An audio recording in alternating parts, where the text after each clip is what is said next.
نہیں. جب بیٹے گھر سے نکلیں تو انہیں قریب بلائیے، شفقت سے دیکھیے، پیار کیجئے ان کی پیشانی پر. تو خود جب آپ پیشانی پہ پیار کریں گے تو ان کا سر جھکے گا، وہ آپ کے ہاتھ پہ پیار کریں گے. جب گھر سے بچے نکلتے ہیں تو ادب یہ ہے کہ ماں باپ کی دست بوسی کرو باقاعدہ. تو دور سے ہائے، ایسی ہائے پر وائے.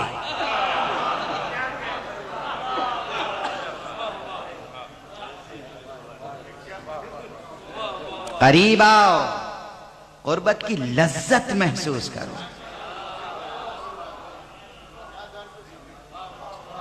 ماں باپ کے قریب جب بچے آتے ہیں تو دونوں کو روحانی قربت کی لذت ملتی ہے. جنسی قربت کی لذت الگ ہے، روحانی قربت کی لذت الگ ہے. جسے روحانی قربت کہتے ہیں وہ تبھی محسوس ہوتی ہے جب بچے ماں باپ قریب آتے ہیں.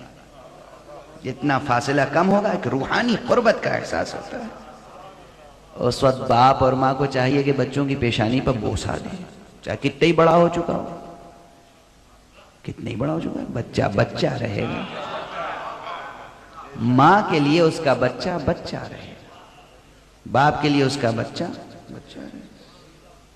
اور بچوں کو چاہیے کتنے ہی بڑے ہو جائیں ماں باپ کی دست بوسی تب گھر سے نکلیں. یہ ادب ہے، اہل بیت نے سکھایا ہے. یہ میں چاہتا ہوں ہر گھر میں یہ ادب نظر آئے.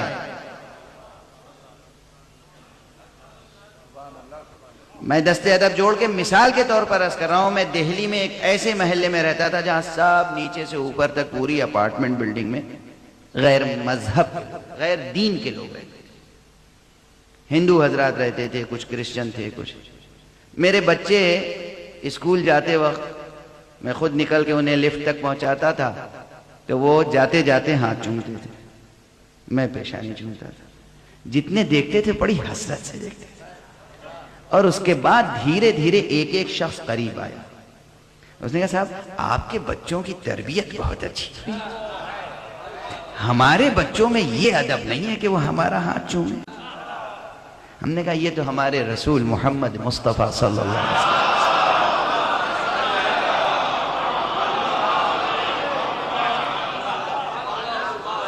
میں نے انہیں کلمہ لا الہ الا اللہ پہلے نہیں پڑھایا. میں نے پہلے کلمہ محمد رسول اللہ نہیں پڑھایا.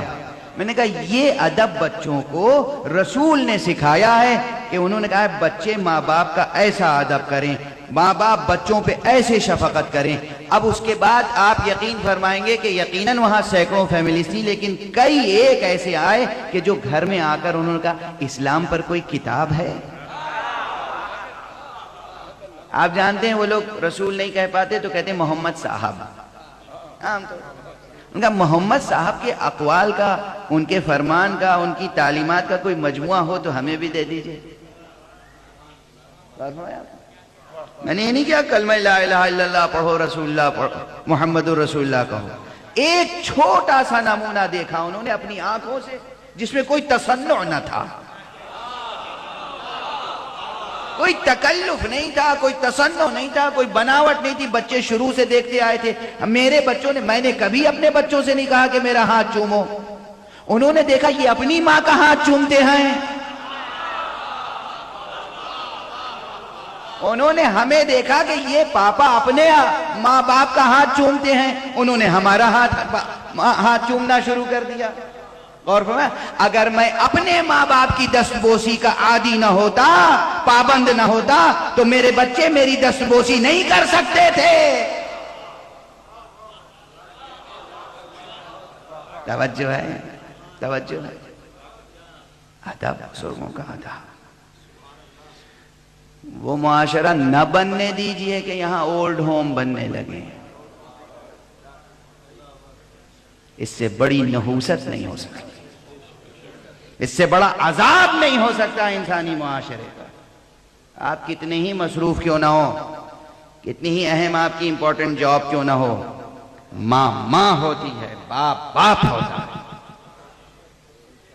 اور یہ یاد رکھیے کہ آج جس نے اپنے باپ کو گھر سے نکالا وہ پتھر پر لکھ لے کہ کل اس کا بیٹا اسے اپنے گھر سے نکالے گا. ممکن نہیں ہے، ممکن نہیں ہے عزیزو، ممکن نہیں ہے. درس نہیں ہے یہ، صرف یہ حقیقت عرض کر رہا ہوں. اب میں واقعہ عرض کر دوں، واقعہ عرض کر دوں. رامپور کا نام آپ سب نے سنا ہوگا، کبھی ریاست ہوا کرتی تھی. نواب صاحب رامپور، نواب حامد علی خان صاحب اور نواب کلب علی خان، وہ نوابین کا خاندان جن کے استاد غالب تھے شاعری میں. وہ نوابین کا خاندان کے جنہوں نے بڑے بڑے علماء کو اپنے ہاں رکھ کر تفسیر قرآن لکھنے کے لیے ادارہ قائم کیا. خطیب اعظم مرحوم و مغفور قائد ملت جعفریہ جناب سید محمد صاحب دہلوی رامپور میں برس رہے اور وہاں انہوں نے تفسیر قرآن اور مقدمہ تفسیر قرآن تصنیف فرمائے. خدا ان کی روح کو بلندیاں عطا فرمائے. اور بہت سے علماء، بہت سے. رامپور میں ایک بزرگ اسلامی دانشور تشریف فرمائیں ابھی بھی، جناب مولانا عبدالسلام صاحب. فلسفے اور تصوف وغیرہ وغیرہ پر کام کرتے ہیں، 2-4 کتابیں چھپی ہیں ان کی. مولانا روم پر بھی کام کیا ہے انہوں نے. چونکہ وہ بزرگ دانشور ہیں اس لیے ایک مرتبہ یہ ہوا کہ جب میں رامپور گیا تو میں نے خود خواہش کی کہ مولانا عبدالسلام صاحب سے میں ملنا چاہتا ہوں. اختلاف مسلک کے باوجود، چونکہ وہ دانشور ہیں، چونکہ انہوں نے کتابیں لکھی ہیں، چونکہ انہوں نے خدمت کی، اس لیے میں گیا. توجہ ہے آپ کی؟ میں گیا، ان کی مزاج پرسی کی اور اس کے بعد بہت سے آداب و اخلاق کی باتیں آئیں، وزاداری کی باتیں آئیں. مجھے دیکھ کر خوش ہوئے، چونکہ میں ان سے عمر میں بہت کم ہوں. وہ بزرگ ہیں. انہوں نے کہا اب نوجوانوں میں کہاں یہ ذوق ہے کہ وہ کسی بوڑھے بزرگ سے آ کر ملیں. میں نے کہا نہیں، آپ صرف بزرگ ہی نہیں، آپ تو عالم بھی ہیں، دانشور بھی ہیں، اس لیے میرا آنا فرض تھا. میرے ساتھ ایک شاعر بھی تھے رامپور کے. انہوں نے کہا کہ صاحب اب تو آپ جیسی شخصیتوں کے لیے آنکھیں ترستی ہیں اور اسی لیے میں نے ایک شعر کہا ہے. اظہر عنایتی صاحب اچھے شاعر ہیں، ان کا یہ شعر بہت مشہور ہو چکا ہے کہ راستوں کیا ہوئے وہ لوگ جو آتے جاتے، راستوں کیا ہوئے وہ لوگ جو آتے جاتے، میرے آداب پر کہتے تھے کہ جیتے رہیے.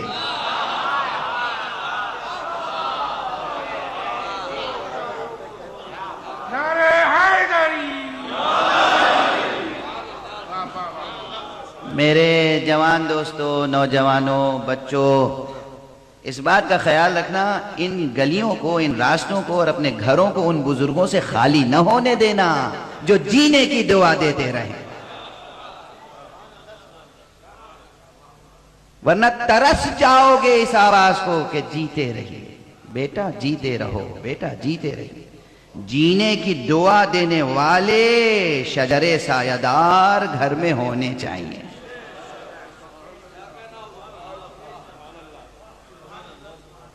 ورنہ تمہاری عزاداریوں سے امام راضی نہیں ہوں گے. تمہاری نماز، روزہ، حج، زکوٰۃ، خمس، جہاد، کچھ بھی نہیں. قرآن مجید میں خصوصیت کے ساتھ ہے کہ ماں باپ کا احترام کس طرح کرو.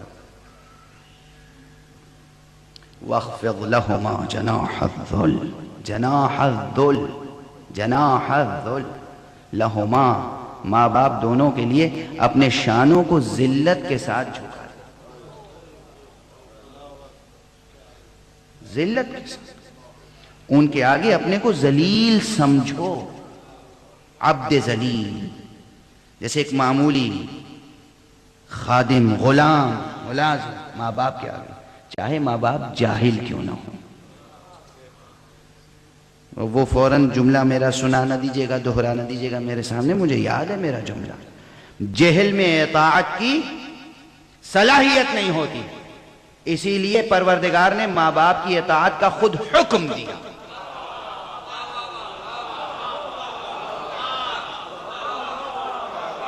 ممکن ہے کہ بیٹا پڑھ لکھ کے علامہ ہو جائے،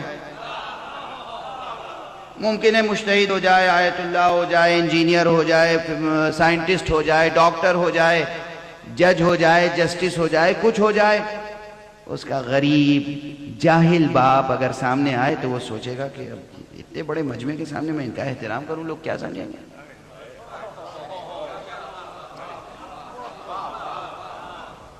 بھئی یہی وہ باریک سی بات تھی جس کا علم خدا کو تھا نا، کہ تم کہاں پر آ کے کتنے بڑے ہو کر کچھ بھی تو کچھ رہ سکتے ہو، انسانیت سے گر جاؤ گے۔ اس وقت تمہیں صرف یہ رہے گا میں چیف جسٹس ہوں، یا میں مجتہد ہوں، یا میں آیت اللہ ہوں، یا میں علامہ دہر ہوں۔ یہ بھول جاؤ گے کہ انسان بھی ہو اور اسی انسان کے بچے ہو۔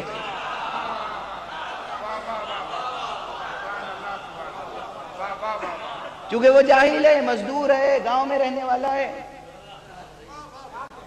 اس لیے حکم دے دیا کہ صرف ادب و احترام ایسا ویسا نہیں، جتنے بھی بڑے ہو، باپ اگر جھکا لو جیسے ایک ذلیل بندہ ہوتا۔ قرآن ہے یہ، قرآن، یہ بھی حدیث نہیں ہے۔ وَاخْفِضْ لَهُمَا جَنَاحَ الذُّلِّ۔ اب میں وہ بات ادھوری نہ رہ جائے کہ جناب مولانا عبدالسلام صاحب نے کہا کیا۔ جب یہ سب باتیں ہونے لگیں تو مولانا عبدالسلام صاحب نے اظہر عنایتی صاحب سے کہا کہ اللہ آپ کو جیتا رکھے، سلامت رکھے، بھائی بہت اچھا شعر کہا، میں نے تو اپنی آنکھوں سے اسی رامپور میں ایک واقعہ دیکھا ہے۔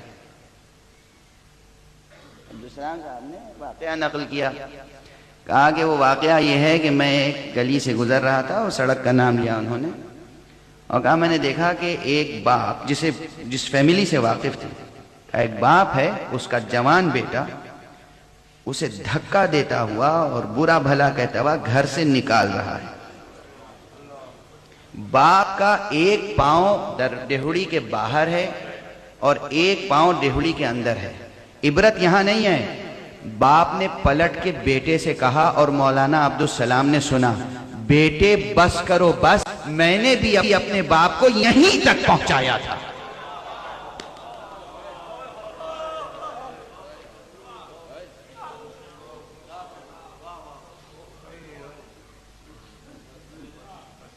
اس وقت یاد آیا ماں باپ کے ساتھ بدسلوکی وہ ہے کہ جس کا عذاب اس دنیا میں بھی ہوتا ہے، اس دنیا میں بھی ہوتا ہے۔ گناہوں کی قسمیں ہیں، بعض گناہ وہ ہیں کہ جن کا عذاب صرف اس دنیا میں ہوگا، بعض گناہ وہ ہیں کہ جن کا عذاب برزخ میں ہوگا، بعض گناہ وہ ہیں کہ جن کا عذاب صرف اس دنیا میں ہوگا، بعض گناہ وہ ہیں کہ جن کا عذاب اس دنیا میں ہوگا اور برزخ میں ہوگا مگر آخرت میں نہیں ہوگا، بعض گناہ ایسے ہیں جن کا عذاب برزخ میں ہوگا، آخرت میں ہوگا، اس دنیا میں نہیں ہوگا۔ اور ہمارے یہاں گناہ کی قسمیں ہیں اور سب تفصیل ہے کہ کس گناہ کی کیا سزا ہے اور کہاں تک سزا ہے۔ ماں باپ سے بدسلوکی وہ ہے جس کا عذاب اس دنیا میں بھی ہے، اس دنیا۔ توجہ ہے آپ؟ بس یہاں تک آ گئی گفتگو۔ ماں باپ کے ساتھ بدسلوکی، ماں باپ کے ساتھ بدسلوکی نہ کیجیے، اور علماء سے بھی